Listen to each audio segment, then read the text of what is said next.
Hello, my name is Tara Graham, and I'm the host of the Police Accountability Report. And we're doing something a little bit different. We're going to have an unfiltered conversation with Tawanda Jones. The reason why we're doing this is not only because she has been fighting for families who have been victims of police brutality, but she has been fighting for justice for the cops who were involved in the death of her brother, Tyrone West. She has been protesting for over 347 weeks. She has been protesting the death of her beloved brother. And right now, we're asking you a favor. We're asking you to listen to the conversation and to share it, because there is someone out there who has the video of her brother's death. There were many witnesses and there were many people with cell phones, and we know of one witness in particular that did take video but was pressured and intimidated and might have even moved out of state because of that police pressure. So we're asking you to share this video far and wide so that she might be able to get this video evidence so she can finally hold these cops accountable for the death of her brother, the brutal death of her brother at the hands of multiple cops. So please take the time to listen to her story. She's a powerful speaker, a powerful activist, someone who stands up for the First Amendment and freedom of speech. Please take a listen, and if you can, please help her. Share this video and help her bring her brother's killers to justice. Now, just to elaborate on how devastating the consequences of hegemonic policing can be, our next guest knows just how difficult it is to hold police accountable and why police are still making minor arrests that can have devastating consequences. Her name is Tawanda Jones. Her brother was killed by police in 2013 during a routine traffic stop. Officers beat Tyrone West for 45 minutes after they pulled him over for making a U-turn. The ordeal led to his death and accusations of murder. But his sister Tawanda has been tireless in trying to hold the officers who killed him accountable. For 7 years, she has gathered every Wednesday in Baltimore to demand justice for her brother. And today, she joins me to discuss her efforts and what she thinks about American policing. Thank you so much for having me. So Tawanda, tell me about some of the actions you've seen recently by police that have troubled you. For example, the video of the coughing cop came from our city. Yeah, so basically, when I saw that video of that cop coughing on folks, it broke my heart in more ways than what you know. And the reason why it broke my heart, because actually, with people not taking the pandemic, seriously right now, that could have been a teachable moment. Him being in a leadership position, he could have easily went out there and advocated and said, made sure that everybody was doing a social distancing type of thing. And then the young lady that spoke to him, she spoke nicely. She didn't say anything disrespectful. All she said was, "Hey, Officer Friendly with the big red bright cheeks," or something like that. It was like one of those joyous things. "I'm happy to see you," type of thing. And that was his response. That was devastating. Now, the theme of this show is police accountability, and you have been doing so much in our city for police accountability. Tell us how long you've been protesting your brother's death in the hands of police. So actually, I've been now protesting for 349 weeks nonstop. And right now, I made the decision to actually, because West Wednesday, in case people don't know, it is a protest that's been going on for 7 years. But it's an outdoor protest. But because of the Corona-19 virus and this pandemic that's going on, we actually made the right choice to actually bring it inside. We're actually connecting with folks all around the world. Even though just last week, I had Stephon Clark, who was murdered in Sacramento. His brother was on my live with me talking about what happened. I even had Willie McCoy cousin David. He was talking about what happened with Willie McCoy. He was gunned down. He was a known rapper. He was gunned down in a while he was asleep in a Taco Bell's parking lot, like really in a Taco Bell drive-through. So, and this week, yesterday, I had Beverly from Washington, D.C. Her son Zoe, he was murdered. He was a teacher's aide, and he was actually murdered by special police officers. I had a lady named Miss Tony. Her son, he was murdered in St. Louis. So it's real. It doesn't stop. Tawanda, I know this is painful, but can you share the story of what happened to your brother so people understand why you started West Wednesdays? So basically, what happened to my brother, it's a nightmare, and I wouldn't wish this type of pain on anyone. On July the 18th, 2013, what started off as a beautiful day, because any day my brother was living and breathing was a beautiful day. And I basically had just purchased a green Mercedes Benz, and I didn't have it even less than 3 months. But I called myself letting my brother drive my car to and from work, and he would also take me to work as well. But I thought it was a safe haven. And what I thought was a safe haven ultimately got my brother targeted and beat to death, murdered. Long story short, within a half hour, my brother literally dropped me off in front of my doors. Me not knowing that this was going to be the last time I locked eyes with my brother. I didn't know. It's just heartbreaking. But nevertheless, he dropped me off, and within a half hour, he was actually brutally murdered. And the first two killer cops, Nicholas Davis Chapman and Officer Ruiz, they were the first two at my vehicle that actually started pulling my brother out by his dreadlocks. And these are eyewitnesses that told us this. I heard sobbing witnesses on the news. There's actually video footage that me and my family probably will never see, the actual brutal beating of my brother, because they said the person that has that video was threatened by the police and actually moved out of state. I don't know whoever he is, but if he hears me and is watching this, please, I urge you, don't be afraid. Please turn over that video. Please, because we've been out here fighting for accountability going on 7 years, and I don't care if it take another 70 years. We're going to continuously be out here. We're not just out here for Tyrone West. We're out here for all the victims. Freddie Gray, Corinne Gaines, Greg Hopkins, all the victims of police brutality and or murder. I'm sorry to ask you something so painful, but can you tell us what witnesses saw police do to your brother? So basically, the witnesses described that my brother was first pulled out the car by Chapman. They said that my brother pulled over. They said, first of all, they said Chapman and Ruiz were in an unmarked car. So my brother wasn't even sure why he was even being pulled over. Once he acknowledged that they were officers, he stopped by the stop sign. And when he pulled over, they said my brother had his hands out the window. He turned on the console in my car so that way you could see, hey, I'm unarmed. You know, I don't know why you're pulling me over, but I'm going to abide by the law and be respectful. He got his hands out the window. They say that Chapman came to the window and immediately pulled my brother. My brother's like, why are you pulling me over? He said, this is what we do to you N-words.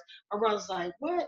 And before he could even say a response other than what, he was pulled out by his dreadlocks. He started being pepper sprayed, tased, kicked, stomped, and everything. Witnesses said that they came down and they tried to assist my brother, but they too were threatened.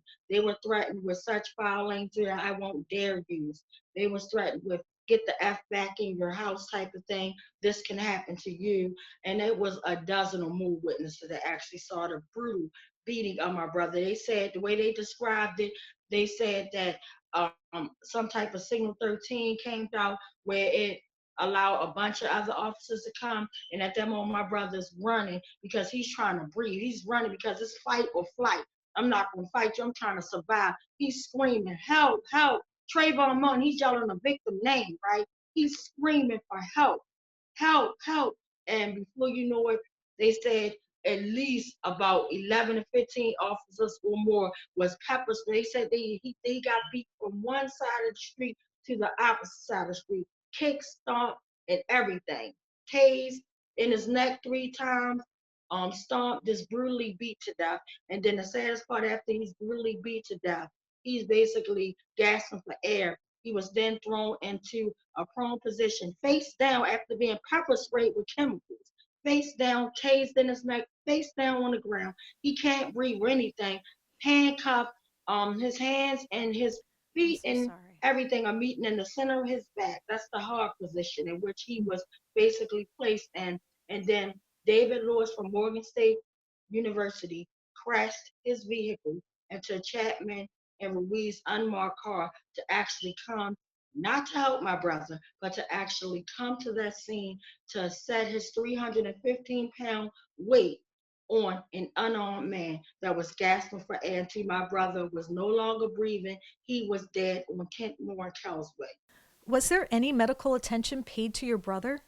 There was a beautiful nurse that was a resident that didn't know my brother. She tried to render him aid. They wouldn't let her. They threatened her and everything. And then let's be clear, when the paramedics arrived to the scene on Kitmore Calvert's Way, it wasn't for Tyrone West. It was for Chapman, who actually sprayed so much of chemicals, backlash got into his eyes. And that's why the paramedics was called. Meanwhile, my brother's laying there dying. The paramedics are working on him trying to get, because he sprayed so much chemicals, they're trying to get his eyes straight. What about Tyrone West's eyes? What about Tyrone West's life? When you described the over 300-pound police officer kneeling into your brother's back, it sounded like he suffered from positional asphyxiation, much like Anton Black did, according to the independent doctor we spoke with. Let me show a clip of what happened to Anton Black 2 years ago here in our state of Maryland.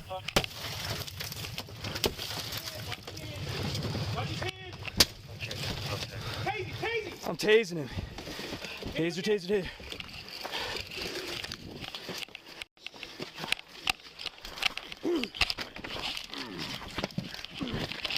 Hey, just hit me.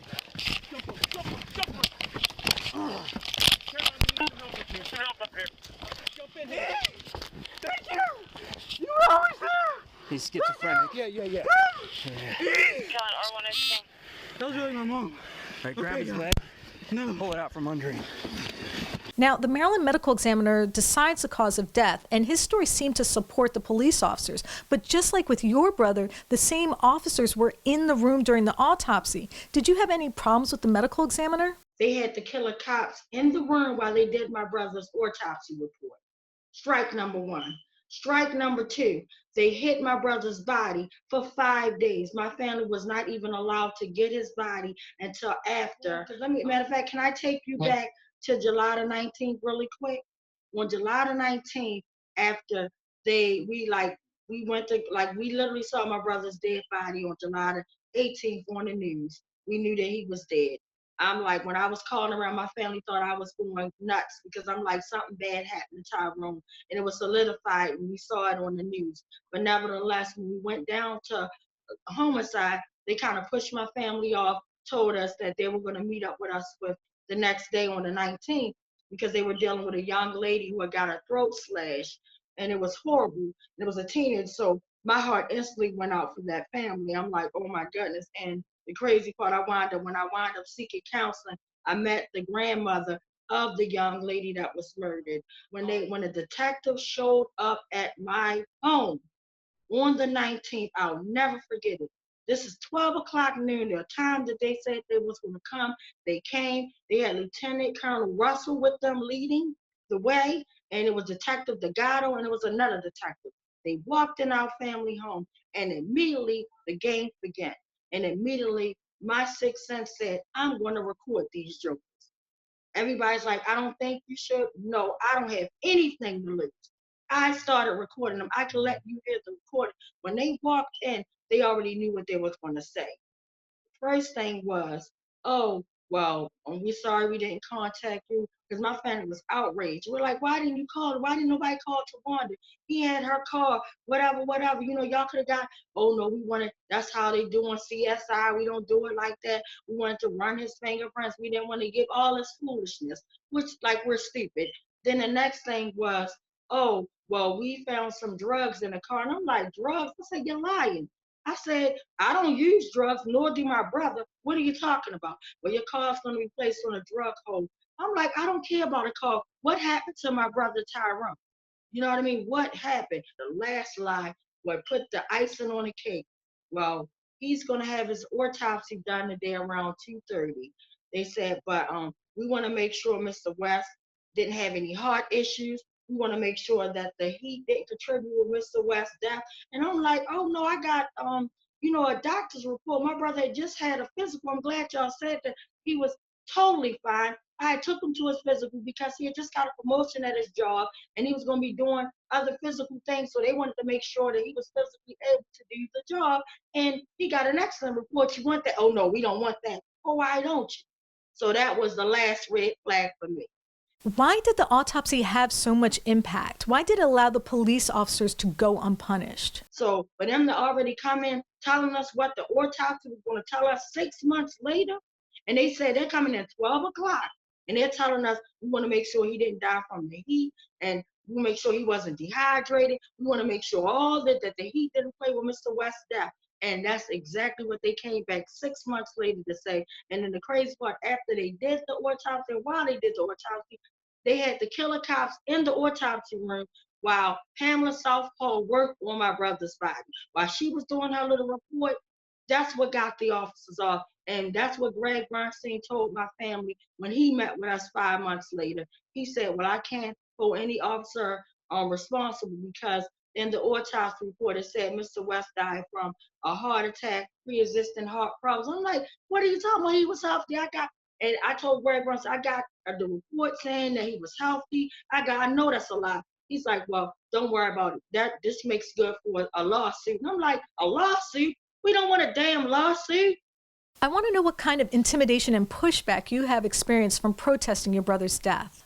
First of all, I want to clear the record because I take men and women that take their job serious. I take them serious. If you're putting on your uniform and you're doing your job, then I'm all for it. Kudos. I'm not anti-police. I'm anti-police brutality. That's a big difference. That's why I'm distinguishing saying put killer cops in cell blocks, not put all cops, put killer cops. And to me, it's a difference from a police officer and it's a difference from a cop. A police officer wears his or her badge with integrity, and a cop is a criminal on payroll serving, and they're not serving me and you. That's a cop. So with that being said, the pushback that I have received is unreal. It's uncalled for, but it's not going to stop me. I have woke up many mornings to my tires being slashed. I've got many death threats. It's horrible, but it's not going to stop me. It's just real. It was to the point, literally, when I went to Abdul Salam trial, and that was one of the victims that I named, that the brutal cops, the repeat violent offenders, Chapman and Ruiz. I told you about Abdul Salam, Darrell Harris, James Green. I told you about Joseph Wayne. Those are the only ones that I know that were basically assaulted and almost killed by these same repeat violent offenders. But when I went to Abdul's court hearing or whatever, and the craziest part, I couldn't even say anything, but I was only there as a witness that if my brother's death came up, then I could speak upon it, but I couldn't say anything. And I was so mad, like, oh my God, why can't they know that they killed my brother 17 days later? Like, but I couldn't say anything. Long story short, that day, somebody actually cut my tire away, the wheel away from the axle. I could have been killed. Now, one thing you have been fighting against has been gag orders. Gag orders prevent the families of victims of police brutality from speaking out to the public. Why have you been fighting these gag orders? One of their sources that they use to basically stop your fight is gag orders. That is more deadlier than anything when you stop somebody from telling their truth. And it's sad. And unfortunately, I had to be a part of that process because they decided literally once. So basically, when I used to see families on the news and I would always see somebody, oh, their loved one was murdered. Oh, they're going into litigation. I'm thinking like, oh my God, that, like literally in my mind, it wasn't even judging nobody. But in my mind, I'm thinking like, that's all they want is money, you know, type of thing. And that's not what they want. And I got smacked in the face with reality because at the end of the day, if you got a prosecutor that don't want to prosecute anybody, the only retribution you do have is to follow up on that lawsuit. So you're pushed in that direction. So my family was pushing it up from day one. We all wanted those killer cops and cell blocks. And I'm not going to stop fighting until that happens. I'm not going to stop fighting till I achieve my goal. That is the goal up top of everything. That is up high, and I'm never going to stop until that goal is accomplished. But nevertheless, the interesting part about the gag order, that don't come in until hours later. You sitting there trying to negotiate your loved one's death as if that was negotiable. Really? Your loved one's already murdered. That is very disrespectful to take a family through that. But to talk to my family about my life as if it didn't matter, as if it just boils down to a few bucks, that is disrespectful and heartbreaking. Instead of it just being a process of it was a wrongful death, and this is what we're going to give your family because Mr. West was a father that took care. He was a provider. He paid his taxes. He did this and that. this is what your family's going to get. That's the way it should be, but they don't do that. And then the saddest part, and once you get the right to go sign on a dotted line and be done with it, because you got a migraine, a headache, you feel disrespected, you feel all type of feelings going through this process, they want to say, oh, and underneath of that, it's a non-disparagement clause. And you're like, what the hell is that? And they're like, well, basically, that's just, we're going to kind of craft your language. You can't say this and that about the killer cop. No, take my name completely off. You're not gonna silence me. I'm gonna keep on fighting. And not only am I gonna fight for my brother, I'm gonna fight for all the victims of police brutality. I'm gonna fight so nobody go through this pain of sitting down at a table negotiating about their loved one. How dare you disrespect my brother? How dare you disrespect his kids? How dare you disrespect my family? No, thank you. What concerns do you have about police changing their tactics during the pandemic? In our state, it's a $5,000 fine or a year in jail. Do you think this is a chance for more abuse of police powers? The most powerful thing that we have is our voices. That is it. Like, if somebody can't tell their truth, then what are you left to? Nothing. So if they can use this system, this corrupt system, let's be crystal clear, this corrupt system that makes us fight like hell just for human rights. Do you honestly think that after this over, they're not going to use all their tactics to basically make us not be able to gather and such, to do the most American thing, and that's speak up, freedom of speech? I want to thank my guest, Tawanda Jones, for her work to protect families from police brutality. Thank you so much for joining us, Tawanda.